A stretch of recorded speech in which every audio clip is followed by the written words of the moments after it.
کیا آپ جانتے ہیں کہ اسلام کی تاریخ میں ایک ایسا جرنیل گزرا ہے جس نے اپنی زندگی میں 100 سے زیادہ جنگیں لڑیں اور ایک بھی نہیں ہاری؟ ایک ایسا کمانڈر جس کے نام سے دشمن لرز جاتے تھے اور اس کی فوجیں جنگ میں پہاڑوں کی طرح ثابت قدم رہتی۔ ایک ایسا سپاہی جس نے دنیا کی 2 سب سے بڑی سلطنتوں کو اپنے گھٹنوں پر لا کھڑا کیا۔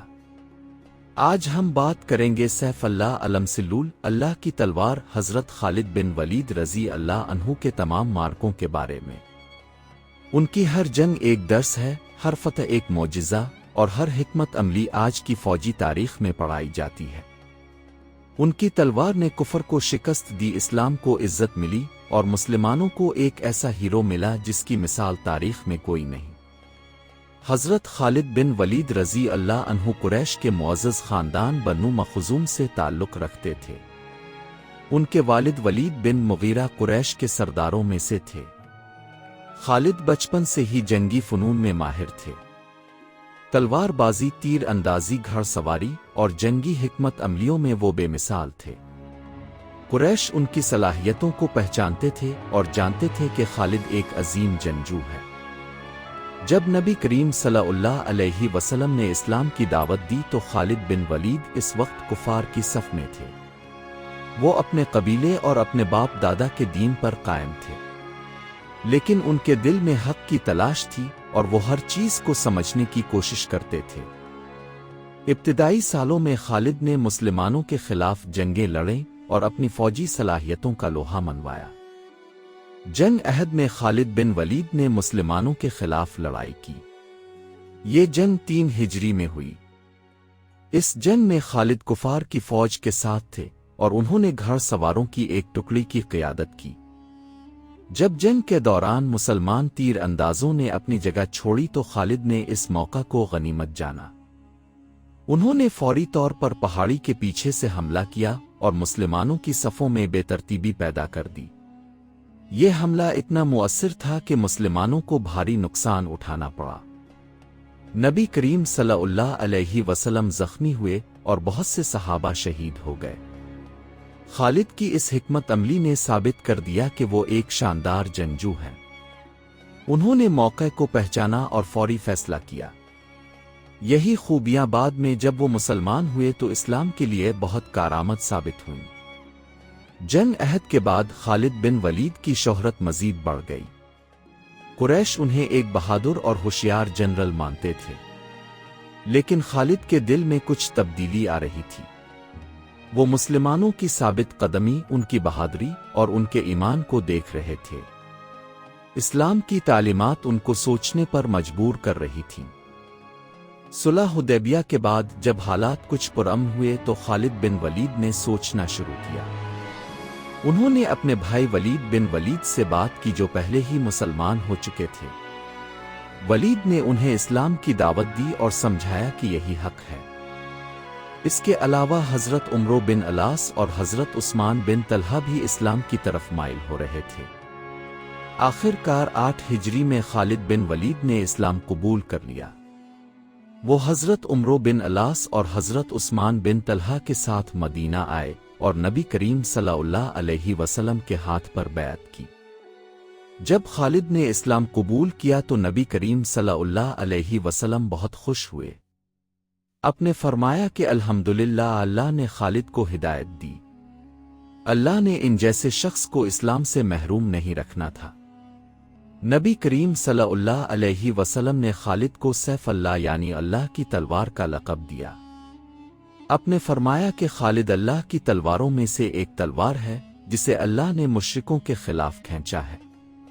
یہ لقب حضرت خالد کی زندگی کا سب سے بڑا اعزاز تھا۔ اسلام قبول کرنے کے بعد خالد بن ولید کی پہلی بڑی جنگ غزوہ موتہ تھی۔ یہ غزوہ 8 ہجری میں ہوا۔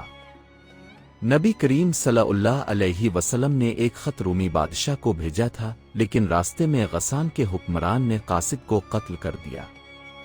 یہ ایک سنگین جرم تھا کیونکہ سفیر کو قتل کرنا بین الاقوامی قوانین کی خلاف ورزی تھی۔ نبی کریم صلی اللہ علیہ وسلم نے 3000 کی فوج تیار کی اور اسے شام کی طرف بھیجا۔ اپنے حضرت زید بن حارثہ کو امیر بنایا اور فرمایا کہ اگر زید شہید ہو جائیں تو جعفر بن ابی طالب امیر ہوں گے، اگر جعفر بھی شہید ہو جائیں تو عبداللہ بن رواحہ امیر ہوں گے، اگر وہ بھی شہید ہو جائیں تو مسلمان آپس میں مشورے سے کسی کو امیر بنا لیں۔ موتہ کے مقام پر جب مسلمان پہنچے تو انہیں معلوم ہوا کہ رومیوں نے 2 لاکھ کی فوج جمع کر لی ہے۔ یہ تعداد مسلمانوں سے 70 گنا زیادہ تھی۔ صورتحال بہت خطرناک تھی۔ مسلمانوں نے 2 دن سوچا کہ کیا کریں۔ کچھ نے کہا کہ مدینہ واپس چلیں اور نبی کریم صلی اللہ علیہ وسلم کو اطلاع دیں، لیکن حضرت عبداللہ بن رواحہ نے کہا کہ ہم جنت کی تلاش میں نکلے ہیں، تعداد سے کیا فرق پڑتا ہے۔ آخر کار مسلمانوں نے لڑنے کا فیصلہ کیا۔ جنگ بہت سخت تھی۔ حضرت زید بن حارثہ نے بہادری سے لڑائی کی لیکن شہید ہو گئے۔ پھر جھنڈا حضرت جعفر بن ابی طالب نے تھاما۔ انہوں نے گھوڑے سے اتر کر پیدل لڑائی کی۔ ان کا دایاں ہاتھ کٹ گیا تو بائیں ہاتھ سے جھنڈا پکڑا، بایاں ہاتھ بھی کٹ گیا تو دونوں بازوؤں سے جھنڈا سینے سے لگایا۔ آخر میں وہ بھی شہید ہو گئے۔ ان کے جسم پر 90 سے زیادہ زخم تھے۔ پھر جھنڈا حضرت عبداللہ بن رواحہ نے اٹھایا۔ انہوں نے بھی بہت بہادری سے لڑا اور شہید ہو گئے۔ اب مسلمانوں میں کوئی امیر نہیں تھا۔ صورتحال بہت نازک تھی۔ حضرت ثابت بن ارقم نے جھنڈا اٹھایا اور لوگوں سے کہا کہ کسی کو امیر بنائیں۔ لوگوں نے کہا کہ اپنی جھنڈا۔ انہوں نے کہا کہ میں یہ ذمہ داری نہیں لے سکتا۔ پھر لوگوں نے خالد بن ولید کو امیر بنایا۔ خالد نے جھنڈا لیا اور فوری طور پر صورتحال کا جائزہ لیا۔ دشمن کی تعداد بہت زیادہ تھی اور مسلمان تھک چکے تھے۔ خالد نے فیصلہ کیا کہ اب مزید لڑائی کرنا خودکشی ہوگی۔ انہوں نے ایک شاندار حکمت عملی بنائی۔ رات کو خالد نے فوج کی ترتیب بدلی۔ جو دائیں بازو میں تھے انہیں بائیں کیا، جو بائیں تھے انہیں دائیں کیا، جو آگے تھے انہیں پیچھے کیا اور جو پیچھے تھے انہیں آگے کیا۔ صبح جب رومیوں نے دیکھا تو انہوں نے سوچا کہ مسلمانوں کو نئی کمک مل گئی ہے۔ خالد نے یہ بھی انتظام کیا کہ کچھ سوار پیچھے جا کر شور مچائیں تاکہ دشمن کو لگے کہ مدد آ رہی ہے۔ پھر خالد نے آہستہ آہستہ فوج کو پیچھے ہٹانا شروع کیا۔ دشمن کو خوف تھا کہ کہیں یہ کوئی جال نہ ہو، اس لیے انہوں نے تعاقب نہیں کیا۔ اس طرح خالد مسلمان فوج کو محفوظ طریقے سے واپس لے آئے۔ اس مرکے میں خالد کی 9 تلواریں ٹوٹ گئیں۔ ان کی بہادری اور حکمت عملی دونوں قابل تعریف تھیں۔ جب مسلمان مدینہ واپس پہنچے تو کچھ لوگوں نے انہیں بزدل کہا کہ میدان جنگ سے بھاگ آئے، لیکن نبی کریم صلی اللہ علیہ وسلم نے فرمایا کہ نہیں، یہ فرار نہیں ہے بلکہ یہ کرار ہے، یعنی یہ حملے کے لیے واپسی ہے۔ اپنے خالد کی تعریف کی اور فرمایا کہ خالد نے بہت اچھا فیصلہ کیا۔ موتہ کی جنگ میں خالد بن ولید نے اپنی فوجی ذہانت کا ثبوت دیا۔ انہوں نے ایک ایسی صورتحال سے فوج کو بچایا جہاں مکمل تباہی کا خطرہ تھا۔ ان کی حکمت عملی آج بھی فوجی کالجوں میں پڑھائی جاتی ہے۔ فتح مکہ کے موقع پر بھی خالد بن ولید نے اہم کردار ادا کیا۔ جب نبی کریم صلی اللہ علیہ وسلم نے مکہ فتح کرنے کا فیصلہ کیا تو اپنے 10,000 کی فوج لے کر مکہ کا رخ کیا۔ خالد بن ولید کو فوج کے ایک حصے کی کمان سونپی گئی۔ انہیں جنوبی راستے سے مکہ میں داخل ہونے کا حکم دیا گیا۔ راستے میں کچھ قریش نے مزاحمت کی کوشش کی۔ اکرمہ بن ابی جہل اور صفوان بن امیہ نے کچھ لوگوں کو جمع کر کے خالد کا راستہ روکنے کی کوشش کی، لیکن خالد نے انہیں شکست دی۔ اس مقابلے میں 12 مشرک مارے گئے اور باقی بھاگ گئے۔ خالد کو 2 سپاہی شہید ہوئے۔ پھر خالد نے مکہ میں داخل ہو کر فتح مکہ میں حصہ لیا۔ فتح مکہ کے بعد غزوہ حنین ہوا۔ قبیلہ ہوازن اور ثقیف نے اسلام کے خلاف اٹھ کھڑے ہونے کا فیصلہ کیا۔ انہوں نے مالک بن عوف کی قیادت میں ایک بڑی فوج جمع کی۔ نبی کریم صلی اللہ علیہ وسلم نے 12,000 مسلمانوں کے ساتھ ان کا مقابلہ کرنے کا فیصلہ کیا۔ حنین کی جنگ بہت سخت تھی۔ دشمن نے گھاٹی میں گھات لگا رکھی تھی۔ جب مسلمان وادی میں داخل ہوئے تو ہر طرف سے تیروں کی بارش شروع ہو گئی۔ مسلمانوں کی صفیں بکھر گئیں اور بہت سے لوگ بھاگنے لگے۔ صورتحال بہت نازک ہو گئی، لیکن نبی کریم صلی اللہ علیہ وسلم ثابت قدم رہے۔ حضرت عباس نے بلند آواز سے پکارا کہ اے انصار، اے مہاجرین! جب صحابہ نے یہ آواز سنی تو وہ واپس لوٹ آئے۔ خالد بن ولید نے بہت بہادری سے لڑائی کی۔ انہوں نے دشمن کی صفوں میں گھس کر بہت سے دشمنوں کو قتل کیا۔ آخر میں مسلمانوں نے فتح حاصل کی۔ دشمن بھاگ کھڑا ہوا۔ بہت سارا مال غنیمت ملا۔ اس جنگ میں خالد کی بہادری بہت نمایاں تھی۔ انہوں نے ایک مشکل وقت میں ثابت قدمی دکھائی اور فتح میں اہم کردار ادا کیا۔ غزوہ تبوک نبی کریم صلی اللہ علیہ وسلم کی آخری جنگ تھی۔ یہ 9 ہجری میں ہوئی۔ رومیوں کے حملے کی افواہ تھی تو نبی کریم صلی اللہ علیہ وسلم نے 30,000 کی فوج لے کر تبوک کا رخ کیا۔ خالد بن ولید بھی اس مہم میں شامل تھے۔ جب مسلمان تبوک پہنچے تو وہاں کوئی دشمن نہیں تھا۔ افواہ غلط تھی، لیکن اس سفر میں نبی کریم صلی اللہ علیہ وسلم نے دوم الجندل کی طرف ایک دستہ بھیجا۔ خالد بن ولید کو اس دستے کا کمانڈر بنایا گیا۔ وہاں کا حاکم اکیدر تھا۔ خالد نے اکیدر کو گرفتار کر لیا اور اس سے صلح کر لی۔ یہ خالد کی ایک کامیاب مہم تھی جس میں بغیر خون خرابے کے مقصد حاصل ہو گیا۔ نبی کریم صلی اللہ علیہ وسلم کی وفات کے بعد خالد بن ولید کی اصل صلاحیتیں سامنے آئیں۔ جب حضرت ابوبکر صدیق رضی اللہ عنہ خلیفہ بنے تو عرب کے مختلف قبائل نے بغاوت کر دی۔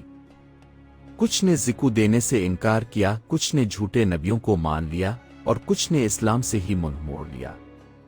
یہ فتنہ ارتداد کا دور تھا۔ حضرت ابوبکر نے ان مردوں کے خلاف سخت موقف اختیار کیا۔ انہوں نے کئی دستے بھیجے۔ خالد بن ولید کو بھی ایک فوج کی کمان دی گئی۔ خالد کا پہلا مقابلہ طلیحہ بن خویل سے ہوا جو جھوٹا نبی بن بیٹھا تھا۔ طلیحہ نے قبیلہ اسد اور طے کے لوگوں کو اپنے ساتھ ملا لیا تھا۔ بزخہ کے مقام پر دونوں فوجوں کا مقابلہ ہوا۔ طلیحہ کی فوج بہت بڑی تھی۔ جنگ بہت سخت تھی۔ خالد نے ایک شاندار حکمت عملی استعمال کی۔ انہوں نے دشمن کی صفوں میں گھس کر طلیحہ کو نشانہ بنایا۔ طلیحہ کے بھائی کو قتل کیا گیا۔ طلیحہ خود بھاگ نکلا۔ اس کے بعد اس کے ساتھی بھی بھاگ گئے۔ خالد نے طلیحہ کی فوج کو شکست دے کر قبیلہ اسد اور طے کے لوگوں کو واپس اسلام کی طرف لایا۔ یہ پہلی بڑی فتح تھی جس نے دوسرے مرتدین کے حوصلے پست کیے۔ پھر خالد کا مقابلہ مالک بن نویرہ سے ہوا۔ مالک نے زکو دینے سے انکار کیا تھا۔ خالد نے اس کو گرفتار کر لیا اور اسے قتل کر دیا۔ اس واقعے پر کافی اختلاف ہوا۔ کچھ لوگوں نے کہا کہ مالک مسلمان تھا اور اسے قتل نہیں کرنا چاہیے تھا۔ حضرت عمر نے بھی اعتراض کیا، لیکن حضرت ابوبکر نے خالد کا دفاع کیا اور کہا کہ خالد نے اجتہاد سے غلطی کی ہے، اسے معاف کیا جاتا ہے۔ خالد کی سب سے مشکل جنگ مسیلمہ کذاب کے خلاف تھی۔ مسیلمہ نے قبیلہ بنو حنیفہ میں نبوت کا دعویٰ کیا تھا۔ اس کے پاس ایک بہت بڑی فوج تھی، تقریباً 40,000۔ خالد کے پاس تقریباً 13,000 سپاہی تھے۔ یمامہ کے مقام پر دونوں فوجوں کا مقابلہ ہوا۔ یہ جنگ ارتداد کی جنگوں میں سب سے سخت تھی۔ مسیلمہ کے لوگ بہت جانباز تھے اور بہت سخت لڑے۔ شروع میں مسلمانوں کو مشکلات کا سامنا کرنا پڑا، لیکن خالد نے حوصلہ نہیں ہارا۔ ایک مقام پر مسلمانوں کی صفیں بکھر گئیں۔ تب حضرت ثابت بن قیس نے کہا کہ یہ کیسی جنگ ہے؟ انہوں نے خوشبو لگائی اور کہا کہ اب ہم موت کے لیے تیار ہیں۔ پھر انہوں نے بہت بہادری سے لڑائی کی اور شہید ہو گئے۔ دشمن نے ایک باغ میں پناہ لے لی۔ اس باغ کو حد الموت یعنی موت کا باغ کہا جاتا ہے۔ مسلمانوں کو اس میں داخل ہونا بہت مشکل تھا۔ حضرت براق بن مالک نے کہا کہ مجھے دیوار کے اوپر سے اندر پھینک دو۔ انہیں اوپر سے پھینکا گیا اور انہوں نے اندر جا کر دروازہ کھول دیا۔ پھر سخت جنگ ہوئی۔ آخر میں وحشی نے مسیلمہ کو قتل کیا۔ وحشی وہی شخص تھا جس نے جنگ احد میں حضرت حمزہ کو شہید کیا تھا۔ اب اس نے ایک جھوٹے نبی کو قتل کر کے اپنے گناہ کا کفارہ ادا کیا۔ یمامہ کی جنگ میں بہت سے صحابہ شہید ہوئے۔ قرآن کے حفاظ میں سے 70 شہید ہوئے۔ یہ بہت بڑا نقصان تھا، لیکن فتح بہت اہم تھی۔ اس سے مرتدین کی کمر ٹوٹ گئی اور فتنہ ارتداد ختم ہونے لگا۔ فتنہ ارتداد کی جنگوں میں خالد بن ولید نے غیر معمولی بہادری اور قائدانہ صلاحیتوں کا مظاہرہ کیا۔ انہوں نے 1 سال سے بھی کم عرصے میں پورے عرب کو واپس اسلام کی طرف لایا۔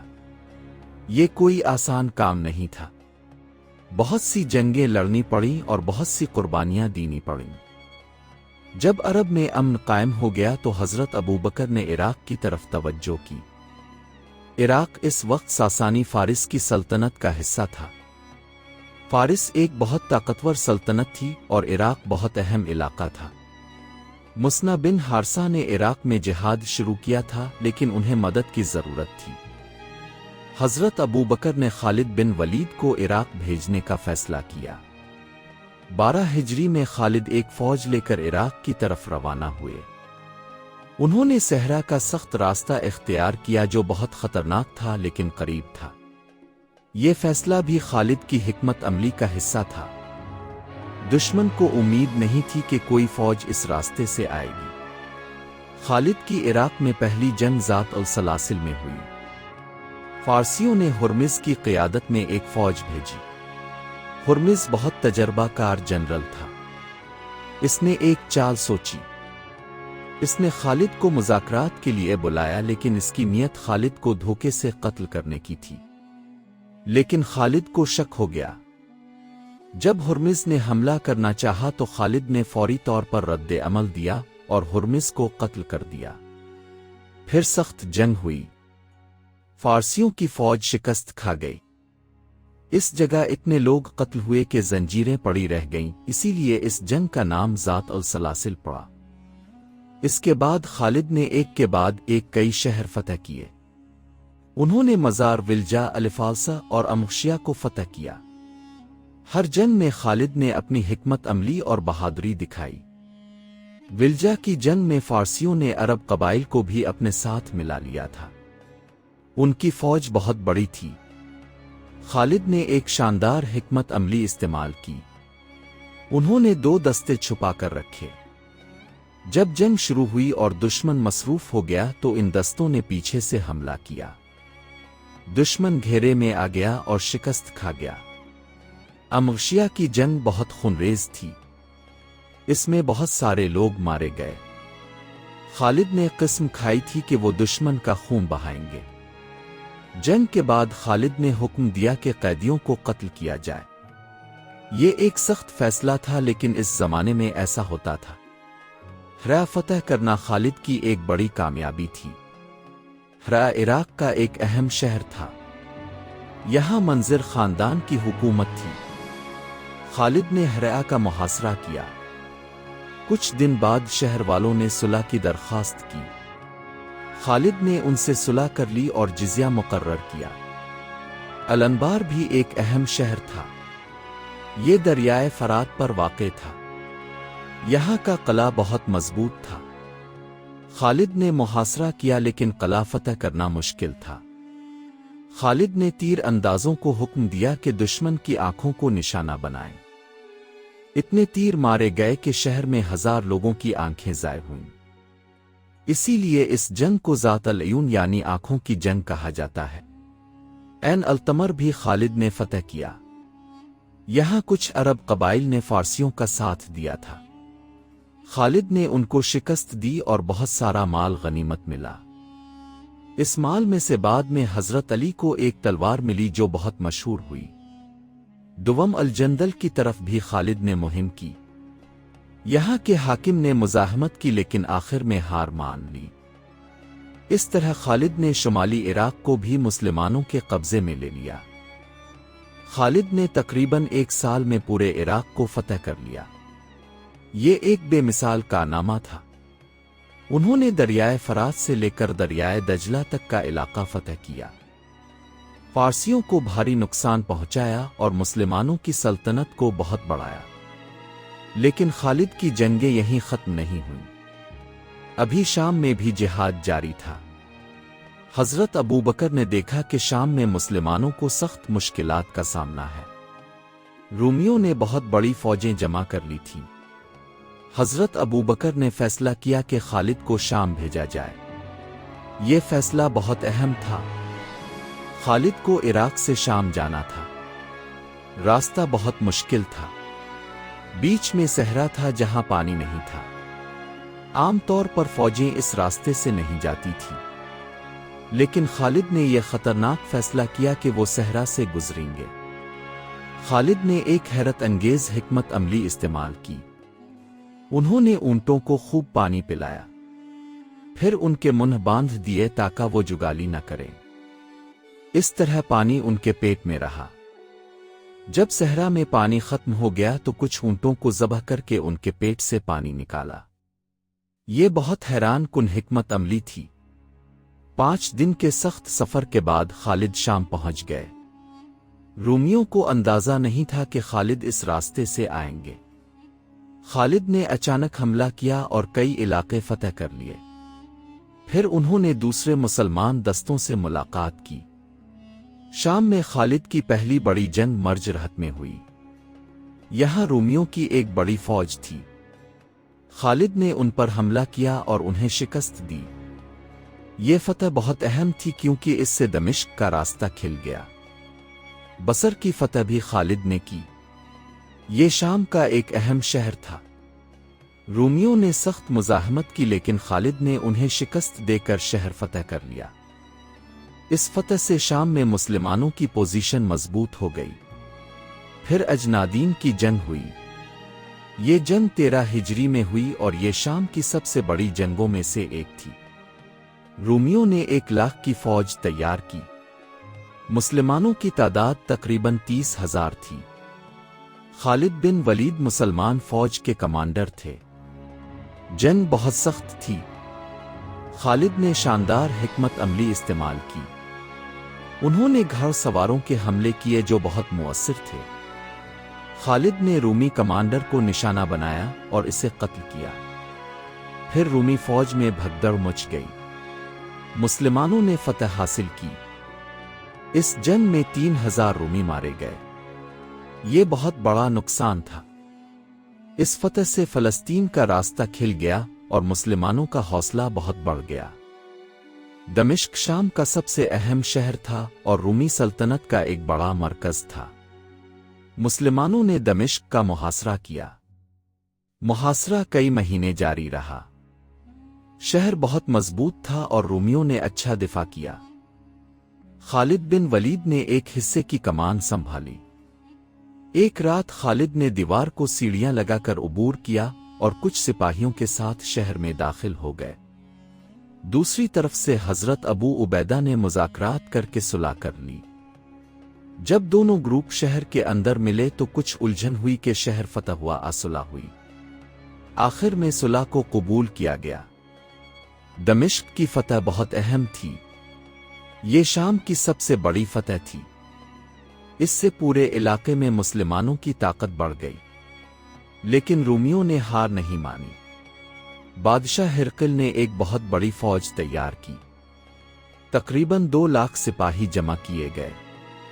یہ فوج شام کی طرف بڑھی۔ جب مسلمانوں کو اطلاع ملی تو انہوں نے مشورہ کیا۔ حضرت ابو عبیدہ نے فیصلہ کیا کہ تمام مسلمان دستے ایک جگہ جمع ہوں۔ انہوں نے وہ شہر بھی خالی کر دیے جو فتح کیے تھے اور جزیہ بھی واپس کر دیا کیونکہ اب وہ ان کی حفاظت نہیں کر سکتے تھے۔ یہ ایمانداری اور انصاف کی ایک بڑی مثال ہے۔ مسلمان فوجیں یرموک کے مقام پر جمع ہوئیں۔ یہ جگہ ایک وادی میں تھی۔ یہاں تقریباً 40,000 مسلمان تھے۔ حضرت ابو عبیدہ کمانڈر تھے، لیکن انہوں نے خالد بن ولید کو میدان جنگ کا کمانڈر بنا دیا۔ جنگ یرموک اسلامی تاریخ کی سب سے اہم اور سب سے بڑی جنگوں میں سے ایک ہے۔ یہ جنگ 15 ہجری میں ہوئی۔ رومیوں کی فوج بہت بڑی تھی اور مسلمانوں کی تعداد بہت کم، لیکن مسلمانوں کا ایمان بہت مضبوط تھا۔ خالد نے فوج کو بہترین طریقے سے ترتیب دیا۔ انہوں نے مرکز دائیں بازو، بائیں بازو اور پیچھے کی حفاظت کے دستے بنائے۔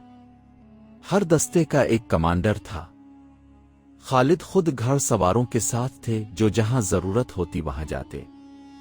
جنگ 6 دن تک جاری رہی۔ ہر دن سخت لڑائی ہوتی رہی۔ پہلے دن رومیوں نے زبردست حملہ کیا۔ مسلمانوں نے ثابت قدمی دکھائی۔ خالد نے ایک شاندار حرکت کی۔ انہوں نے عورتوں کو پیچھے کھڑا کر دیا اور کہا کہ اگر کوئی مرد بھاگنے کی کوشش کرے تو اسے مار دو۔ دوسرے دن بھی سخت جنگ ہوئی۔ تیسرے دن خالد نے ایک خاص حملہ کیا۔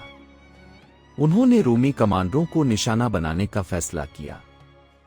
رات کو انہوں نے ایک دستے کے ساتھ رومی کیمپ پر حملہ کیا اور کئی کمانڈروں کو قتل کیا۔ اس سے رومی فوج میں بے ترتیبی پیدا ہوئی۔ چوتھے اور پانچویں دن بھی لڑائی جاری رہی۔ مسلمان خواتین نے بھی بڑھ چڑھ کر حصہ لیا۔ حضرت خولہ بنت ازور نے تلوار لے کر لڑائی کی۔ جب کچھ مسلمان پیچھے ہٹنے لگے تو خواتین نے ان کو واپس دھکیل دیا۔ چھٹے دن فیصلہ کن جنگ ہوئی۔ خالد نے اپنی تمام طاقت استعمال کی۔ انہوں نے رومیوں پر زبردست حملہ کیا۔ رومی صفیں ٹوٹنے لگے۔ خالد نے ان کا تعاقب کیا اور انہیں وادی کی طرف دھکیل دیا۔ بہت سے رومی وادی میں گر کر مر گئے۔ آخر میں رومی فوج کو بھاری شکست ہوئی۔ 70,000 سے زیادہ رومی مارے گئے۔ مسلمانوں کو 3,000 شہید ہوئے۔ یہ فتح اتنی بڑی تھی کہ اس نے پورے شام کا دروازہ کھول دیا۔ رومیوں کی طاقت ٹوٹ گئی اور وہ پھر کبھی شام میں واپس نہیں آ سکے۔ جنگ یرموک میں خالد بن ولید نے اپنی فوجی صلاحیتوں کی بہترین مثال دی۔ ان کی حکمت عملی، ان کا حوصلہ اور ان کی قیادت قابل تعریف تھی۔ یہ جنگ آج بھی فوجی کالجوں میں پڑھائی جاتی ہے۔ یرموک کی فتح کے بعد ایک ایک کر کے شام کے تمام شہر فتح ہوتے گئے۔ حمص، حما، قنسرین اور دوسرے شہر بھی مسلمانوں کے قبضے میں آ گئے۔ کچھ شہروں نے لڑائی کی، کچھ نے صلح کر لی۔ پھر بیت المقدس کی باری آئی۔ یہ شہر تینوں آسمانی مذاہب کے لیے مقدس تھا۔ خالد نے اس کا محاصرہ کیا، لیکن شہر والوں نے کہا کہ ہم صرف خلیفہ کے ہاتھ پر ہتھیار ڈالیں گے۔ تب حضرت عمر خود بیت المقدس تشریف لے گئے اور شہر کو فتح کیا۔ خالد نے بیت المقدس کی فتح میں اہم کردار ادا کیا، حالانکہ وہ خود فتح نہیں کر سکے، لیکن ان کی جنگوں نے راستہ ہموار کیا۔ قنسرین کی جنگ بھی خالد نے لڑی۔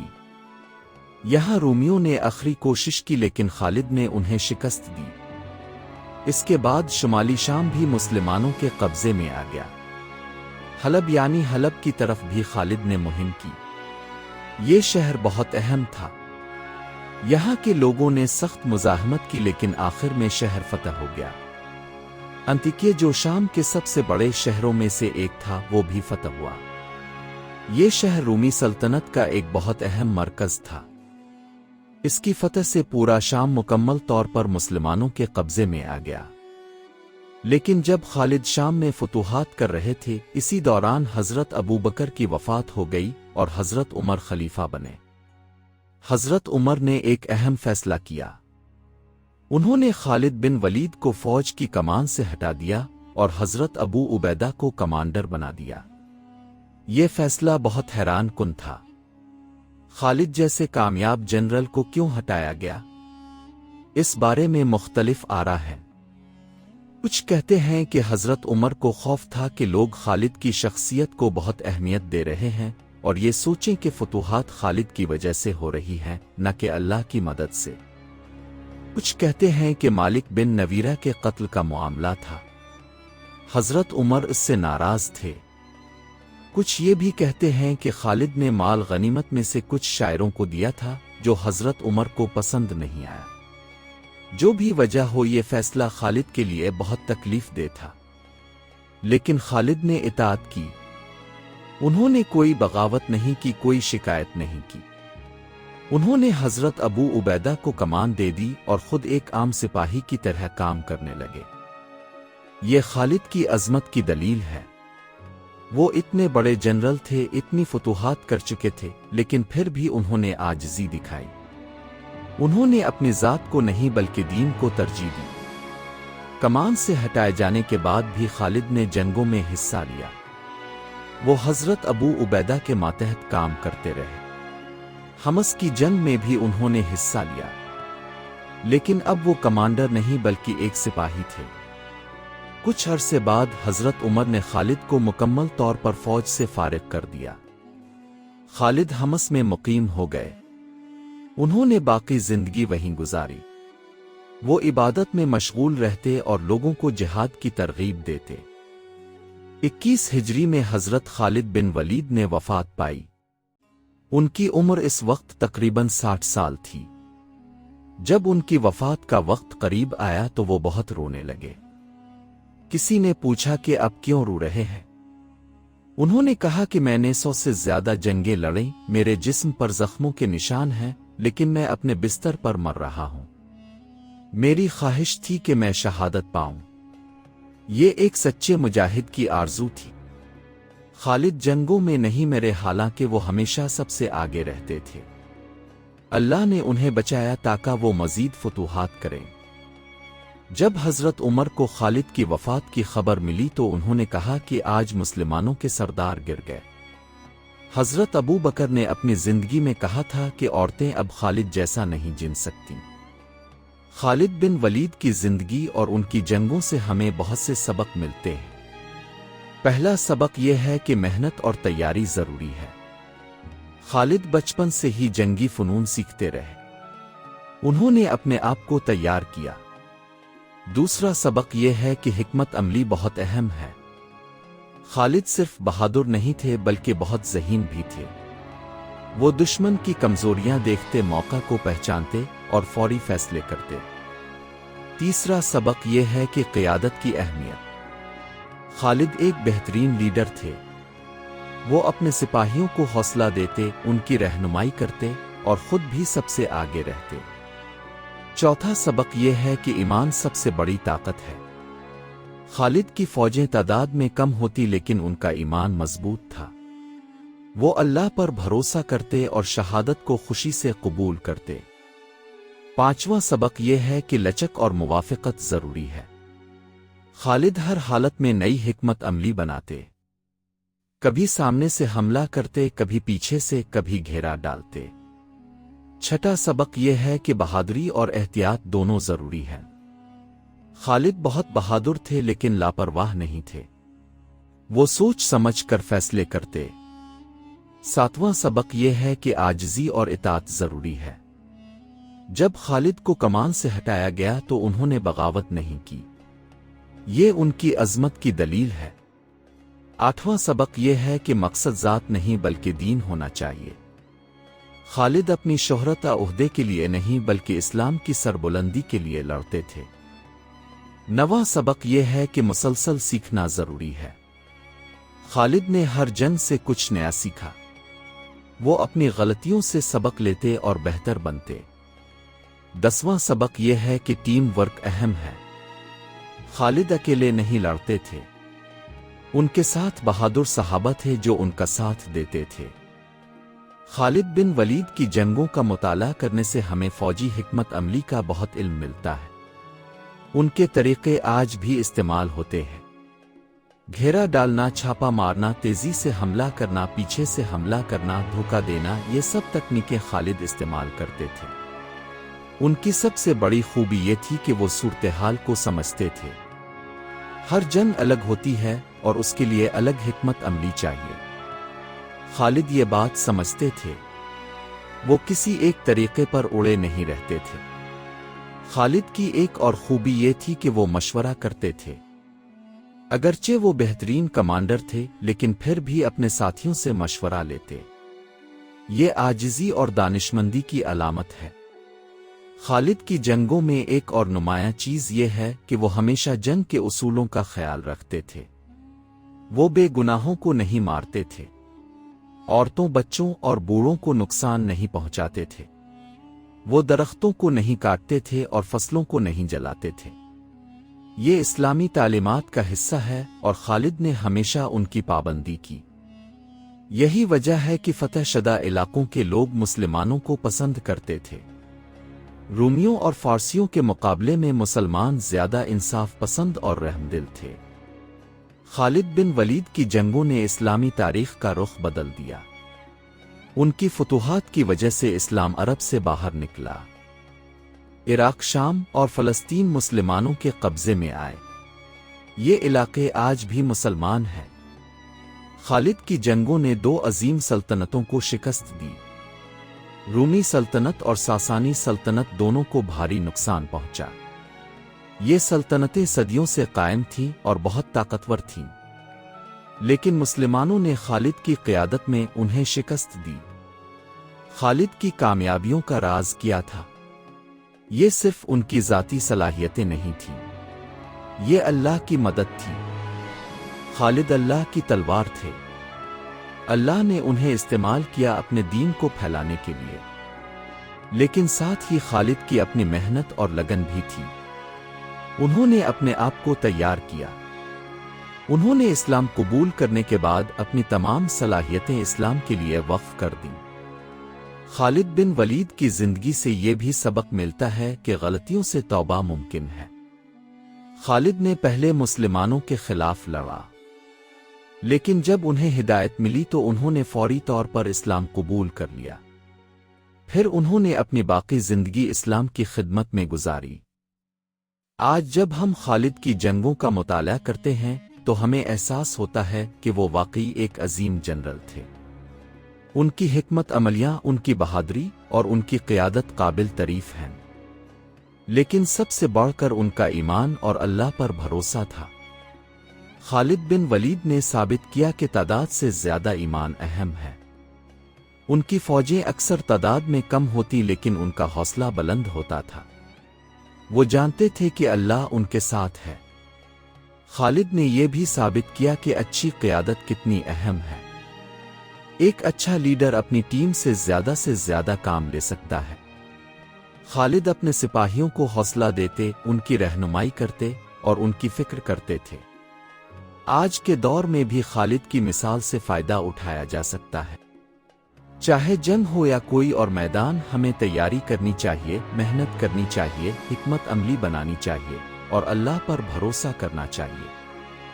خالد بن ولید اسلامی تاریخ کے عظیم ترین جرنیلوں میں سے ایک ہیں۔ ان کی جنگیں آج بھی پڑھی اور پڑھائی جاتی ہیں۔ ان کی حکمت عملیاں آج بھی فوجی ماہرین کے لیے سبق ہیں۔ لیکن سب سے بڑھ کر وہ ایک سچے مومن اور مجاہد تھے جنہوں نے اپنی زندگی اسلام کے لیے وقف کر دی۔ اللہ تعالی حضرت خالد بن ولید رضی اللہ عنہ کو جنت الفردوس میں اعلیٰ مقام عطا فرمائے اور ہمیں بھی ان کے نقش قدم پر چلنے کی توفیق دے۔ آمین۔